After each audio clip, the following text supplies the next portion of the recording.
Special দুটো দোয়া আজকে আপনাদের শিখায়া যাব, শুনবেন? পেরেশানিতে পড়লে, টেনশনে পড়লে এই দোয়াটা।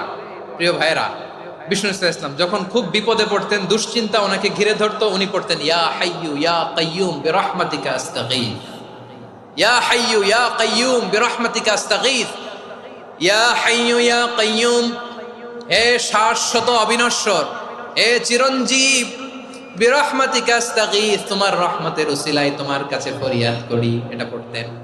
আবার আরেক বর্ণনায় এসেছে ইয়া হাইয়ু ইয়া কাইয়ুম বিরহমাতিকা আস্তাগীথ আসলিহ লি শা'নি কুল্লাহু ওয়ালা তাকিলনি ইলা নাফসি তারফাতা আইন। আসলিহ লি শা'নি কুল্লাহ, আল্লাহ আমার সবকিছু আপনি সেটেল করে দেন, আমাদের সব ঝামেলা সেটেল করে দিতে পারে কে?